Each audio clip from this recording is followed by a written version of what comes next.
Hey, it's LuAnn Marlow. I'm the founder and baby coach of Dream Baby Cafe, and I'm going to talk to you about how to make your baby's room safe for sleep.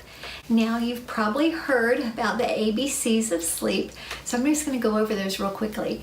So, you want to make sure that your baby is sleeping alone, on his back, and in his crib. And if you can keep those three things in mind when you're going shopping for your baby's room, that's going to help you to keep your baby safe for sleep. So when we're talking about alone, we want to make sure that your baby is sleeping alone in his crib. Baby can't sleep with another adult, can't sleep with another baby or another child, and can't sleep with any pets. So that's really important, alone. You also want to make sure your baby's sleeping on his back, not on his side, not on his stomach. And sometimes people will say, well, we got these little bolsters, we got these little positioners that'll keep the baby turned on his side, so he's not going to roll on his stomach. That is not safe for sleep. The baby needs to sleep on his back. And let me tell you why it's important that he doesn't sleep with those positioners. A lot of times those positioners are made of some soft materials that you can position the baby so that he stays in one place. But oftentimes what will happen will be the baby will wiggle out of those, and then the baby can either get strangled on those positioners or get stuck up against those positioners and suffocate. So positioners are not safe for sleep, and the baby has just as much of a chance of dying on his side as he does on his stomach. So the baby needs to be on his back for sleep. So alone and on his back. And then the next thing is in his own crib. It's important that the baby sleeps in his own crib, but in a room with another adult until about 1 year of age. So let's talk about the crib. So what do we want to make sure of when we're getting the crib ready? The crib needs to be safe for the baby, so you can go on the Consumer Product Safety Commission website and check out your crib, especially if you're using a hand-me-down crib. There are some real important safety features that you need to look for.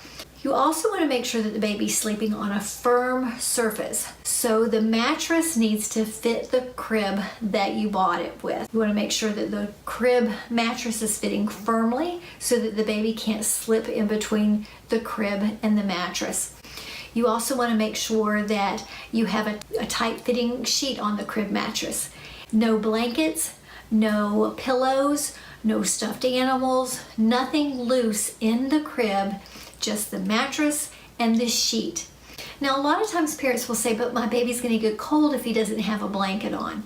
And in that situation, you want to make sure that the baby's dressed warmly, so you can put the baby on a sleeper, a blanket sleeper, a footed pajamas. You can put the baby in a swaddle, and there's some commercial swaddles that are very easy to use, or you can learn how to swaddle with a swaddle blanket. And that will keep the baby nice and tucked in, but without any loose blankets in his crib. And so we've got the ABCs. The baby's alone, on his back, and in his crib. Now, what else do we want to think about with the crib? When you go to buy bedding for the baby's crib, you may see that they've got some comforters and they've got some nice pretty bumper pads and pretty bedding for the baby's crib. Bumper pads are dangerous for babies. They're thick and padded and they go around the inside of the cribs. And why do we not want to have those? Because even though your baby can't roll when he's a newborn, they can still scoot. And the baby can scoot up next to that bumper pad, and the baby can get his face caught up against the bumper pad and not be able to breathe and not have any circulating air, and the baby can suffocate.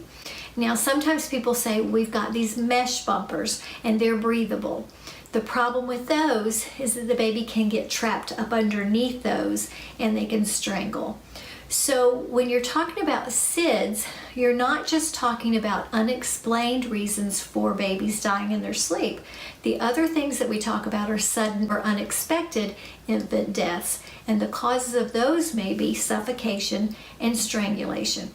So when you're looking at making your baby's room safe for sleep, you have to look at those causes too. So what are the causes of things that could make your baby suffocate or strangulate. And those would be things inside your baby's crib, like bedding or bumper pads. So to make sure that nothing's inside your baby's crib that could cause that. What are some other things that would cause those? Those beautiful baby beds that have netting over your crib that look like a princess bed.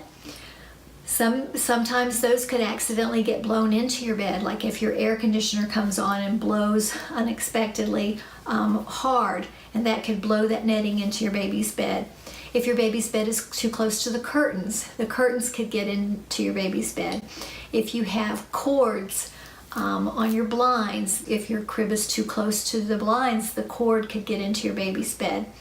If you have your baby monitor too close to your baby's bed, the cord from the baby's monitor, sometimes people will put the baby monitor on the side of the crib, and that could fall into the bed, or the cord could get too close to the bed. So those are all kinds of things. Cords and curtains and things like that could be strangulation risk.